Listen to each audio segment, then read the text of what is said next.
Welcome to the InfoMullet YouTube channel. If you enjoy this content, please like or share. And if you'd like to support the InfoMullet by becoming a mulleteer, visit us on Patreon. We appreciate your support. Starting with universities and colleges, because there's some research data there that I'm going to use as a way of framing this that will then also, I think, dovetail into the lesser schools.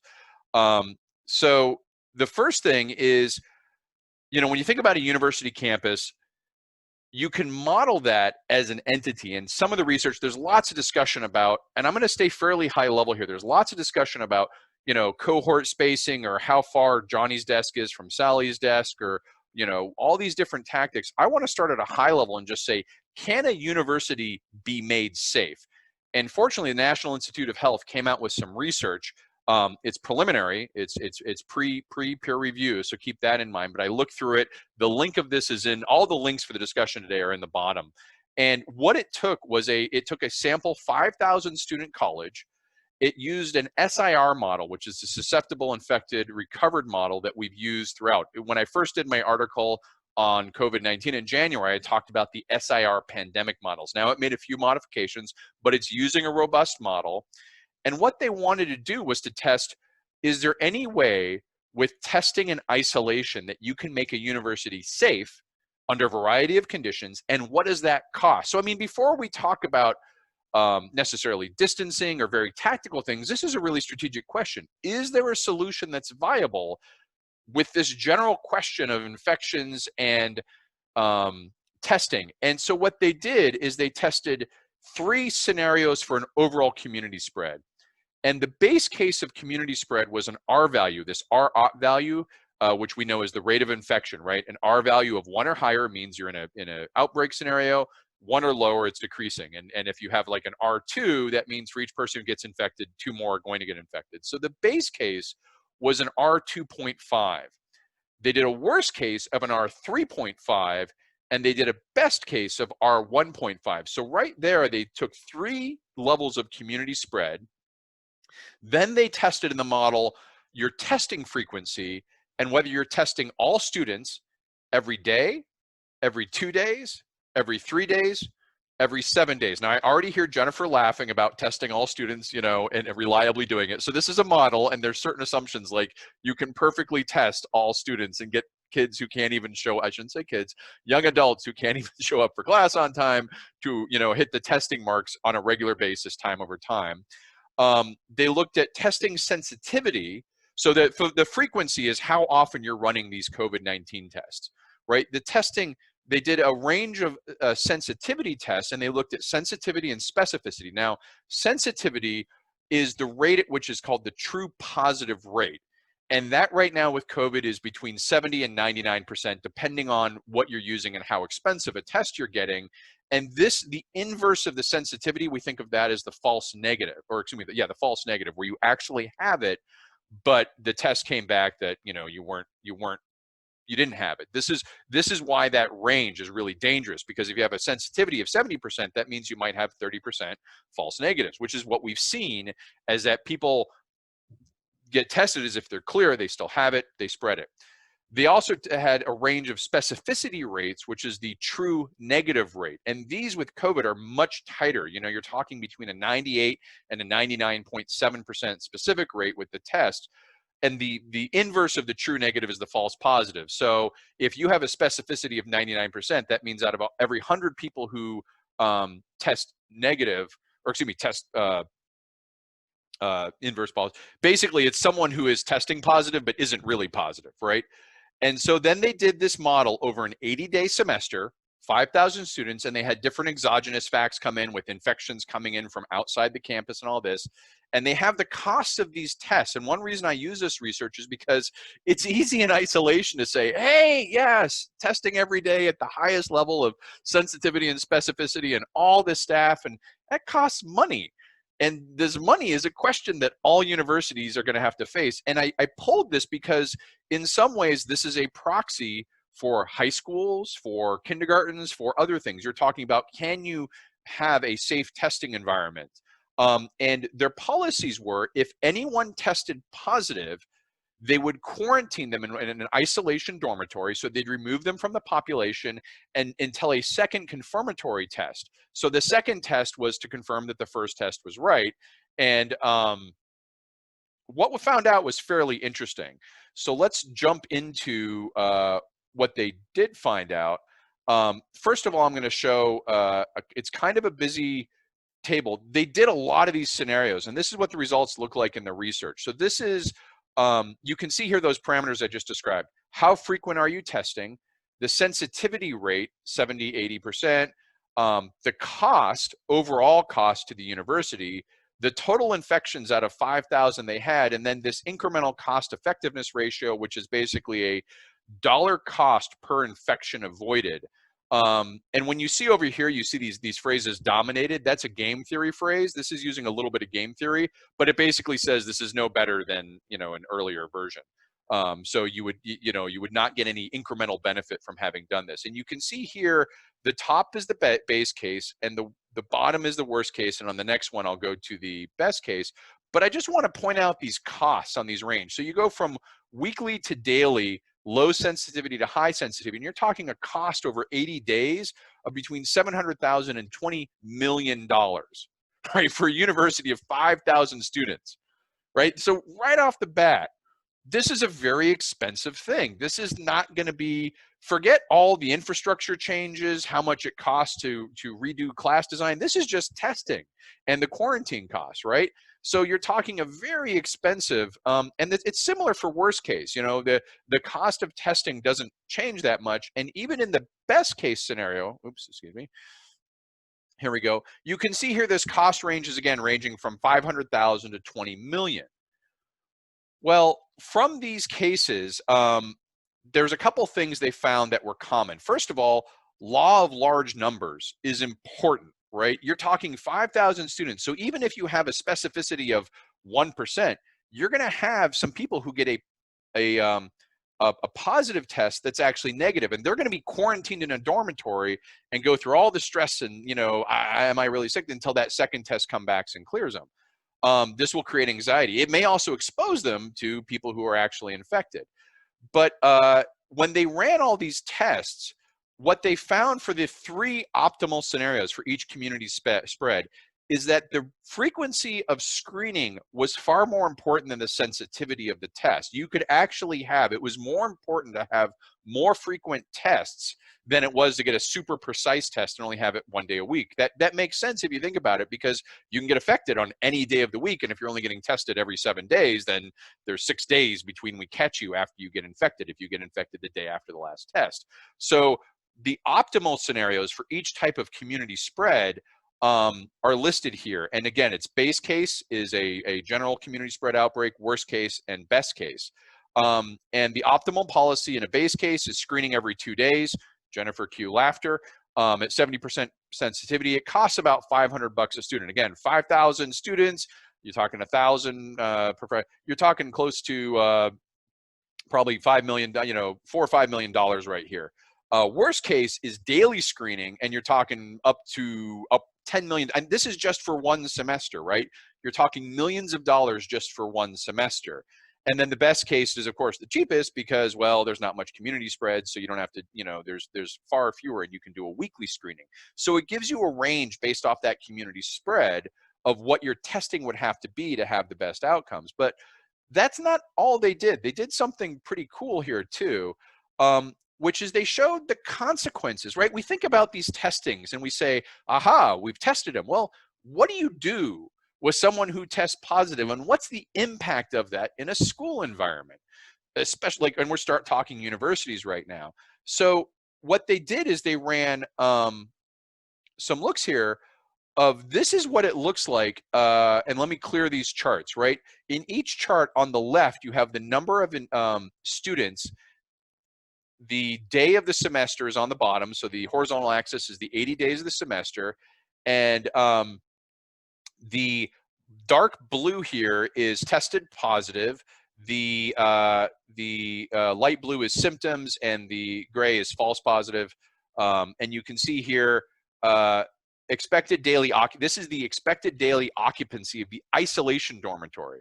So think of this now, right? This is under base case assumptions, right? If you did daily screening, you would have a lot of false positives, not because there's a lot of false positives from the specificity rate, there's a lot of false positives because you're testing people all the time. So you have on average 100 students at any time in your dormitory. Well, what does that mean for impact of classwork, things like that? They're missing classes. They're in the dormitory under isolation and confinement. And this shows, again, these scenarios. Now it's under every 2 days, every 3 days. And you can see here that the rate of the students that are in the dormitory overall is kind of dropping because your false positive is dropping, but the amount who are actually infected, this dark blue right, is raising each one because you waited longer to screen them, therefore more people got infected and they had to go into quarantine for longer. But you can see here when you get to a weekly screening, you have a totally different behavior pattern. In systems thinking, we call this a threshold effect. When you hit a threshold effect, the behavior pattern just radically changes, and it goes from the maximum was 100 people in your dormitory to congratulations, you've infected almost a fifth of your population by the end of the semester. And again, these are students who, most syllabuses are like, if you miss 2 classes, well, these are people who are in a dormitory for 2 weeks out of the entire semester. How are they getting their class notes? How are they getting their information? Are they, how are they being treated? What services is food being brought to them because they can't go to the cafeteria? These are all really important logistical questions. And the worst case, this is the expected daily occupancy of the isolation dormitory under worst case assumptions. So now under daily screening, you again have the dark blue is the true positive, symptomatic, and then false positive. Again, when you're doing daily screening, you're going to have more people in the dormitory just by that sheer specificity rate and the sheer number of tests you're going to do. But you see that threshold effect is tripped at 3 days. And you've actually got a second threshold effect, which is a true, what we call a wave behavior pandemic outbreak. So if you are testing weekly in a college that is under a outbreak 3.5, you are going to have a mini outbreak in your university, and of your 5,000 students, 1,200 of them are going to be quarantined at one point or another, and probably 800 of them are going to be actually sick with COVID-19. And that's, that has a huge impact in how you talk about providing college services, and how are you taking care of that. And this is all after you've spent between $5 and $20 million to pay for all this testing, right? So even with these testing strategies and all this money outlay, you're talking about a semester of college, if you're doing it in person, where a big chunk of your students at any one time are going to be in your isolation dormitory, unable to participate in the physical classes you set up because this was really important. Now, the cost-wise, we'll get into when we talk about second-round stimulus. Congress is looking at cost support for colleges and universities to help absorb some of these costs, but we'll talk about that later. What I wanted to show before going to the questions on the university and colleges to, we're talking about sort of this abstracted model of who's sick and who's tested and who's in the dormitory, but we have good data now by age demographic of hospitalization. And I wanted to run through those charts real quickly to show you what this is. Now we're moving from a model, which is projected, to real world data by age demographic on hospitalization rates. So this comes from the CDC provisional hospitalization data, and I've broken this into 2 charts. I call them mid-age demographics and old age demographics. And let me clear the chart. The CDC, these are provisional too, so it's lagging data. It will generally increase over time. I've shown this one before when we had 17 weeks. Now we have 27 weeks. And every time I do this, I go back and replace all values. So if values earlier were updated, I'm capturing that. But on the left side, hospitalizations per 100,000. On the bottom, the weeks since the outbreak began. And then these lines show the age demographics, and the blue lines are sort of reference markers I put in for things that people of this age demographic tend to experience. Again, these are hospitalizations. This is not, I'm sick and I'm in my room and I'm feeling bad, but I'm going to be okay. This is not, I'm asymptomatic, no problem. These are hospitalizations, right? So these are how many people of a given population have to go in a hospital. And the age demographics here, this is the 18 to 29-year-old rate. So these are your students. Right? Think of this line here as your students in university. This is the hospitalization rate.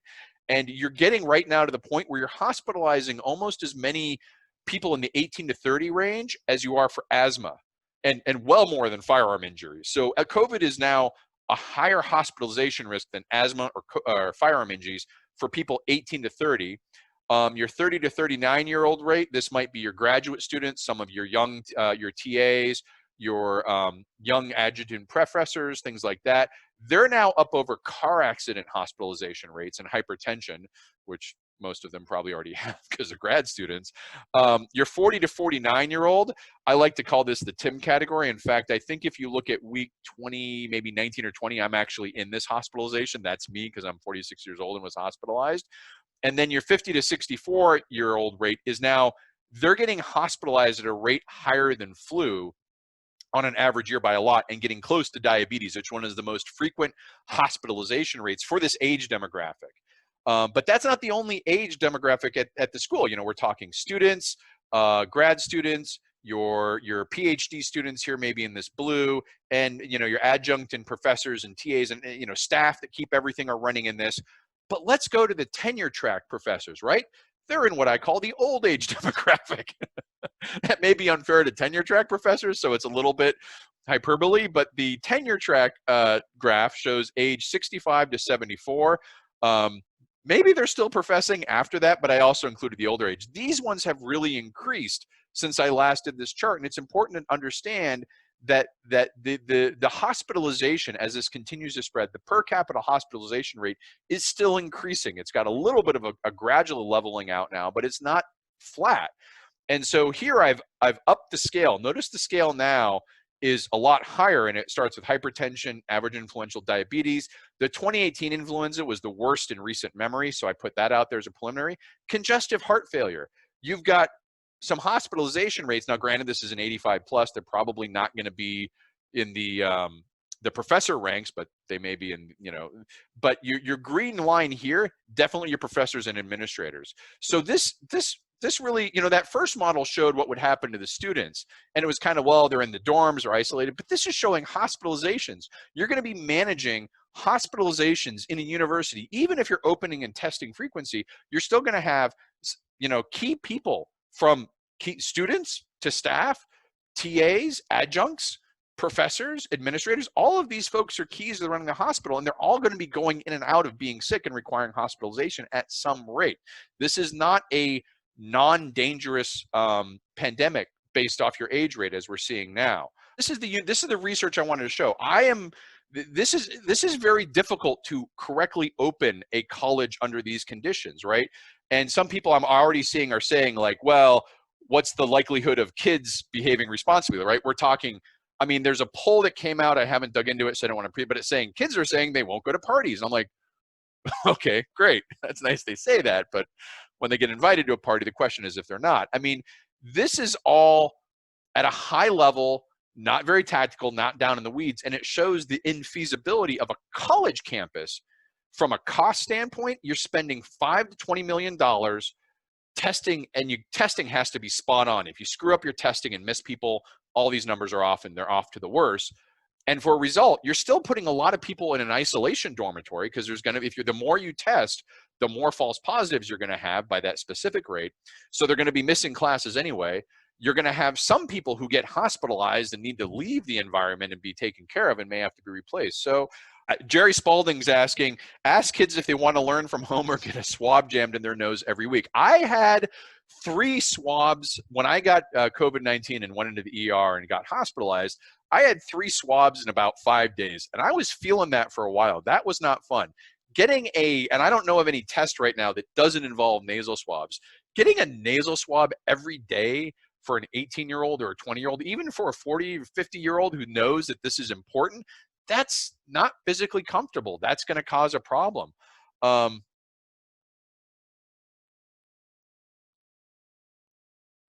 they then add cost of testing to process of tuition? Yeah, so a lot of people are bringing up that this is all assuming perfect cooperation. That's the one flaw of this model, is that it sort of says, if we have a slot for testing someone, they'll show up, they won't miss it, we won't have to track them down and find out where they went and get them back in. We all know in colleges that doesn't happen. If you've ever had a scheduled counseling appointment with a kid, a student, I should stop saying kid. If you've ever had a scheduled counseling appointment with a young adult learner, and had to reschedule those, you know that the scheduling is somewhat flexible at best when you're this age. Thanks for watching the video. Hope you enjoyed it. If you'd like to follow the InfoMullet, visit us on Facebook or Twitter. And if you'd like notifications when we post new video content, click on the red subscribe button below the video. If you've ever wanted to become a mulleteer and support the InfoMullet, visit us on Patreon. We appreciate the support.